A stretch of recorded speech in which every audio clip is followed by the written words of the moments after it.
नमस्कार. आपल्या मानवाधिकारमध्ये आपल्या सर्वांचं सहर्ष स्वागत करतो. बातमी आहे वाड्यातील कॉर्पोरेशन बँक आणि युनियन बँक यामध्ये कॉर्पोरेशन बँक मधील असणाऱ्या खातेदारांची फसवणूक युनियन बँक मध्ये कन्वर्ट केल्यानंतर कशी केली गेली याचा पर्दाफाश आपल्या मानवाधिकारने आज केला आणि तो आपल्या समोर. मुळात कॉर्पोरेशन बँक ही वाड्यामध्ये अस्तित्वात होती 2020च्या दरम्यान. 18 ते 20च्या दरम्यान ही बँक युनियन बँकला मर्ज झाली आणि कॉर्पोरेशन मध्ये असणारे जे काही खातेदार असतील हे खातेदार संपूर्णच्या संपूर्ण कन्वर्ट केले गेले युनियन बँक मध्ये. आता ज्या खातेदारांना कन्वर्ट करायचं नव्हतं त्यांना सुद्धा कन्वर्ट केलं गेलेलं आहे, कारण कॉर्पोरेशन बँक हीच संपूर्णपणे मर्ज झाली होती आणि ही बँक नक्की आता आहे की नाही हे काही खातेदारांना सुद्धा माहिती नव्हतं. ज्या वेळेमध्ये ज्यांचं पहिल्यापासूनच युनियन बँकेमध्ये खाते आहेत आणि गेल्या 5 वर्षांमध्ये त्या खात्याची उकल झाली नव्हती, परंतु काहीतरी त्यांचे चेंजेस झाले, बँकेमध्ये काही व्हेरिफिकेशन झाले, बँकेमध्ये बदल झाल्याच्या नंतर डॉक्युमेंट्स मागितले गेले आणि 2 अकाउंट दिसतात, 2 खाते दिसतात. हे जेव्हा समोर आलं त्यावेळेमध्ये त्या अकाउंट मध्ये पैसे घेणे किंवा त्यांना चेकबुक देणं ह्या गोष्टी बंद झाल्या गेल्या अशी तक्रार ज्या वेळेमध्ये आपल्या मानवाधिकारमध्ये आली त्याच वेळेमध्ये आपल्या मानवाधिकारच्या माध्यमातून वाडा ब्रांच मध्ये असलेल्या युनियन बँकशी संपर्क केला आणि या संपूर्ण गोष्टींचा खुलासा करण्यात आला. त्यामध्ये हे सत्य समोर आलं की 2020 साली कॉर्पोरेशन बँक ही युनियन बँक मध्ये मर्ज झाली आणि ती मर्ज झाल्याच्या नंतर जे खातेदार होते त्यांनी त्या खात्यामध्ये 1ही रुपया ठेवला नव्हता, ते खाते 0 रुपयांपर्यंत आलं होतं आणि ते खाते बंद करण्यात यायला पाहिजे होतं, कारण किंवा त्या खातेदारांना त्याची माहिती द्यायला इंटिमेशन करणं गरजेचं होतं. पत्रव्यवहार असेल, मेल असेल किंवा मेसेज असेल, अशा कुठल्याही प्रकारची माहिती देणं त्या खातेदाराला आवश्यक होतं, परंतु कुठल्याही प्रकारची माहिती न देता त्या खातेदारांना डायरेक्टली युनियन बँक मध्ये कन्वर्ट केलं गेलं. आता प्रश्न असा झाला की तो खातेदार जर तिथे उपस्थित नाहीये, अवेलेबलच नाहीये आणि तिथे बँक आता दिसत नाहीये, खातेदाराला काय वाटलं बँक नाहीये, आपल्या खात्यामध्ये 0 रुपये होता, मग बँक नाहीये पळून गेली, बँक बंद झाली म्हणजे आपलं खातं बंद झालं. जेव्हा मागील महिन्यामध्ये ह्या गोष्टींचा जेव्हा उलगडा झाला की 2 खाते आले कुठून, तेव्हा कळलं की हे कॉर्पोरेशनचं अकाउंट आहे.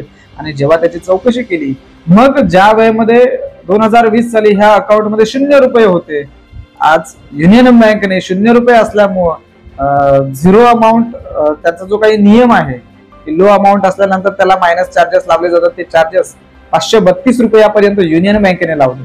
मुळात जेव्हा आपण युनियन बँकच्या मॅनेजर सोबत, जेव्हा व्यवस्थापकांसोबत जेव्हा आपली चर्चा झाली, त्यांच्याशी विचार विनिमय झाला, त्यावेळेस त्यांनी सांगितलं गेलं की झिरो अमाऊंट असल्यामुळे लो अमाऊंटचं चार्जेस लावले गेलेले आहेत. त्यावेळेमध्ये आपल्या मानवाधिकारच्या माध्यमातून त्यांना प्रश्न केला गेला की हे चार्जेस लावण्याचा अधिकार तुम्हाला कोणी दिला, कारण हे अकाउंट तुमचं नाहीये, हे खातं तुमचं नाहीये, हे खातं कॉर्पोरेशनचं होतं. कॉर्पोरेशनने त्या खातेदाराला, त्या ग्राहकाला, त्या कस्टमरला काही इंटिमेट केलंय का, काही पत्रव्यवहार केलेला आहे का, आणि जर केलेला नाही तर तो अधिकार तुमच्याकडे आला कसा आणि तुम्हाला दिला कसा.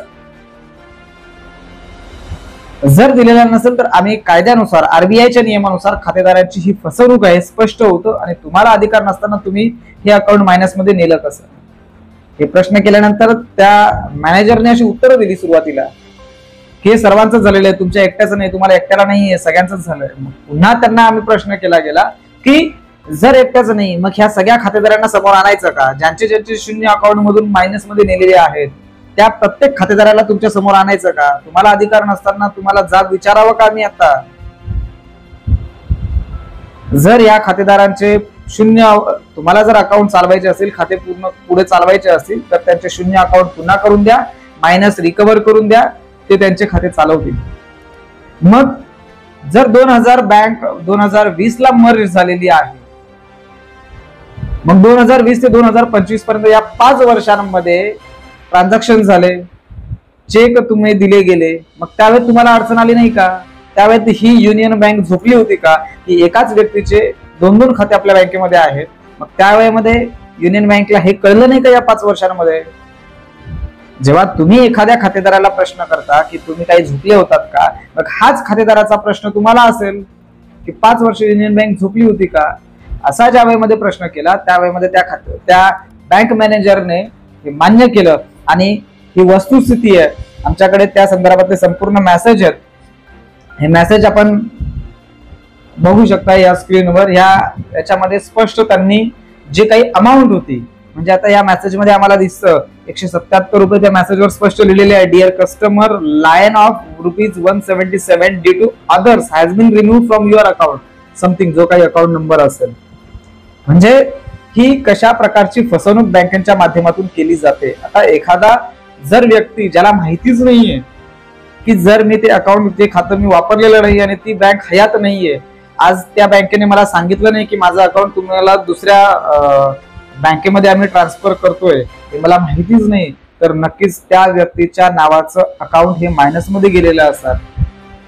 आणि अशी लूट आज ह्या अकाउंट मधून 532 रुपयाची लूट या बँकेमधनं करायला लावली होती. असे कित्येक जणांचे अकाउंट असण्याची शक्यता नाकारता येत नाही. आणि सर्रास उघडपणे केली जाणारी बँकेच्या माध्यमातून ही लूट होती आणि ती लूट आपल्या मानवाधिकारने आज थांबवलेली आहे.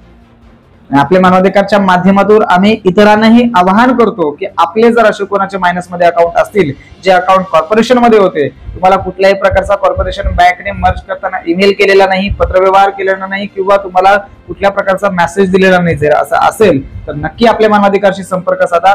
तुमचे असलेले मायनस अकाउंट पुन्हा झिरोवर आणून ठेवण्यासाठी आपले मानवाधिकार नक्कीच पुढाकार घेऊ. आणि अशी होत असलेली फसवणूक, ग्राहकांची लूट ही भविष्यामध्ये होता कामा नये म्हणून सतर्क राहणं आपण सुद्धा गरजेचं आहे. आणि अशा मग ती कुठल्याही प्रकारची बँक असो, युनियन बँक बघायला गेलं तर ही एक प्रकारची नॅशनलाइज बँक होती आणि नॅशनलाइज बँकेकडून अशा प्रकारचे व्यवहार होतात, ही सुद्धा एक शरमेची बाब आहे. म्हणून प्रत्येक नागरिकाने, प्रत्येक खातेदाराने जागरूक राहणं गरजेचं आहे की माझ्या खात्यातून कशा प्रकारचे पैसे जातात किंवा कशासाठी हे पैसे गेले आहेत हे आपल्याला माहिती असणं गरजेचं आहे. म्हणून पुन्हा आपल्या मानवाधिकारच्या माध्यमातून आम्ही आपल्या सर्व ग्राहकांना, कॉर्पोरेशनच्या बँकेमध्ये असणाऱ्या खातेदारांना आवाहन करतोय की ज्यांचे शून्यमध्ये अकाउंट होते आणि नंतर ते मायनस मध्ये झालेले आहेत, जर ते प्लस मध्ये किंवा 0 किमतीवर जर आले नसतील तर आपल्या मानवाधिकारशी संपर्क साधा. नक्कीच या गोष्टीला न्याय देण्यासाठी आपले मानवाधिकार तत्पर असेल. धन्यवाद.